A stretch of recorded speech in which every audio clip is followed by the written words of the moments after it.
Monsoon की विदाई के बाद भी भारत के कई राज्यों में भारी बारिश का दौर अभी भी जारी है। इसी बीच भारतीय मौसम विभाग ने चक्रवात शक्ति की चेतावनी जारी कर दी है। आईएमडी के अनुसार चक्रवात शक्ति का असर 4 अक्टूबर से 7 अक्टूबर के बीच महाराष्ट्र के कुछ जिलों पर देखने को मिल सकता है। दरअसल गुजरात के कच्छ में खाड़ी और उसके आसपास अरब सागर में बना कम दबाव का क्षेत्र अब चक्रवाती तूफान बन गया है। श्रीलंका ने इसे साइक्लोन शक्ति का नाम दे दिया है और अब इसका असर भारत के अन्य राज्य में भी दिखने लगा है। महाराष्ट्र में 3 से 7 अक्टूबर के बीच साइक्लोन शक्ति को लेकर अलर्ट भी जारी कर दिया गया है और कहा जा रहा है कि इसका असर मुंबई, ठाणे, पालघर, रायगढ़, रत्नागिरी और सिंधुदुर्ग जिले में दिखेगा।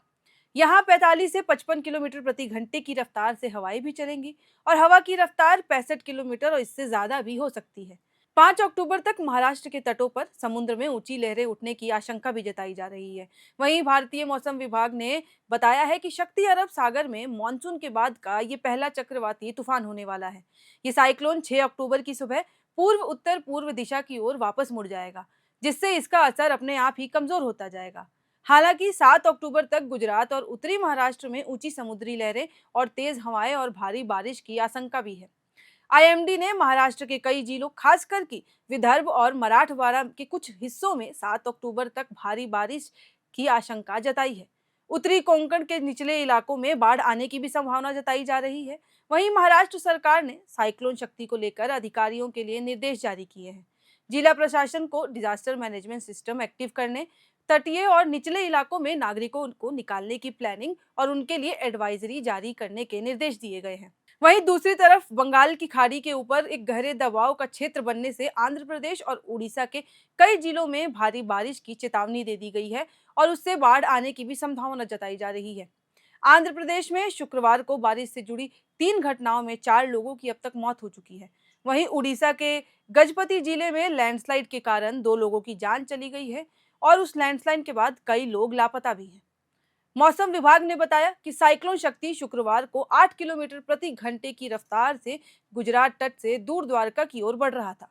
शुक्रवार रात 9:30 बजे तक तूफान का केंद्र द्वारका से लगभग 300 किलोमीटर पश्चिम, कराची से 350 किलोमीटर दक्षिण से दक्षिण पश्चिम और पोरबंदर से 360 किलोमीटर पश्चिम में गया था।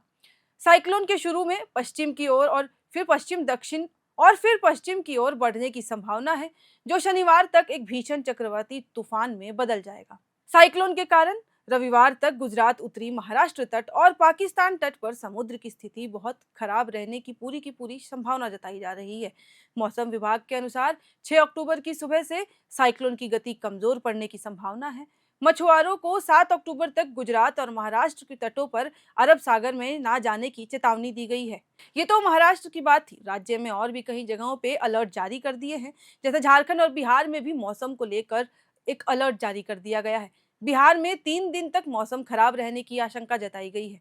मौसम विभाग के पूर्ण अनुमान के अनुसार बंगाल की खाड़ी में एक गहरा अवदबाव प्रेशर एक्टिव है, जो उत्तर पश्चिम दिशा की ओर तेजी से बढ़ता जा रहा है। इसके प्रभाव से राजधानी सहित प्रदेश में आंधी, वज्रपात के साथ कुछ स्थानों पर भारी बारिश को लेकर चेतावनी जारी की गई है।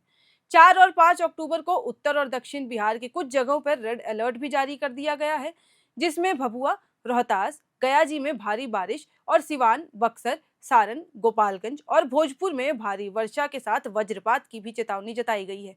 वहीं अगर झारखंड के मौसम की बात करें तो राज्य के उत्तरी और पश्चिमी जिलों यानी पलामू, चतरा, गढ़वा, लातेहार और हजारीबाग में अगले 24 घंटों के भीतर भारी बारिश की संभावना जताई गई है।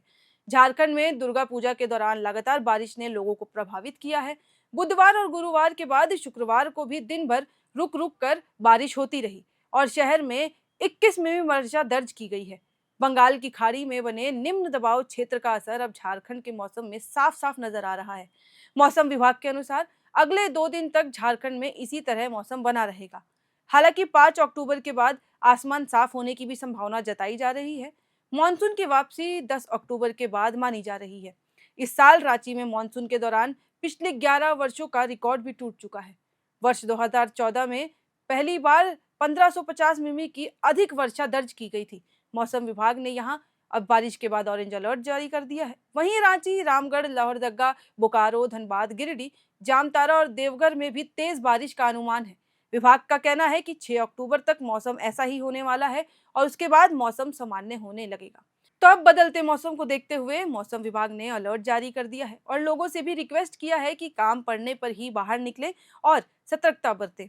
हमारी ये जानकारी आपको कैसी लगी हमें कमेंट सेक्शन में बताएं और मौसम से जुड़ी ऐसी ही खबरों के लिए देखते रहें एयर नाउ।